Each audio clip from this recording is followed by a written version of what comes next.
Hi, just a quick one tonight. Feeling a little bit creative after having read this. It's called Making Rumours and it's written by, I hope I pronounced his name correct, Caillat. And he recorded Rumours by Fleetwood Mac. Loads of really cool tips inside that book about how they got various different sounds on the album. But one of the things that he keeps repeating, he keeps talking about, was recording acoustic guitars with Lindsey Buckingham, and the way he did that I thought was quite unusual. What he was using was one of these, what's called a Lavalier microphone. I hope I'm pronouncing that correctly as well. A Lavalier microphone, which is basically what you use in TV shows. You click one of them on there and you know, obviously picks up the people talking. It's an omnidirectional condenser mic. And what he was doing with it is basically taking it and either placing it inside the sound hole, or he was clipping it just there on the sound hole. Because it's omnidirectional, it doesn't suffer from the proximity effect in the same way that other microphones would. So it gets a really tight, really close sound with a lot of the strings on it. Now, my Lavalier microphone doesn't work, and I had guitars to do the other day. But what I did have kicking around was one of these, and I don't know if you've seen one of these before. That tiny little microphone is called a Caillat K Bullet, and what this thing does, it's an omnidirectional microphone, again omnidirectional condenser.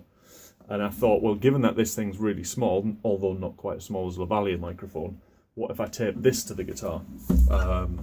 So taking the guitar, taping it so it's there, just out of the way the guitarist's strumming. And of course, straight away, the second you do that, you're going to hit a problem, and that's you're going to have the microphone actually touching the wood, which is going to resonate. So I thought a little bit more about it, and I thought, well, really, what if you put some sponge under it? So I took a little bit of foam and stuck that to that, and then placed it on the guitar like that. And what that did was exactly what I'd hoped, and that was to isolate it a little bit more from the guitar body. In terms of taping it down onto a guitar, I mean, obviously I'm not too fussed about taping stuff to my guitar, but when you've got other guitarists in the studio, they might be. What I found was electrician's tape. That doesn't leave residue, and it goes on and sticks. It does hold, but it actually comes off really easily, doesn't leave residue, doesn't leave marks. So that thing was great. So basically I taped all of that up to the guitar, and what you ended up with when recording was a very, very close, very, very intimate acoustic guitar recording. I probably wouldn't use it for strummed stuff, so if you're trying to get that big acoustic sound and you're strumming away, probably wouldn't be too great for that.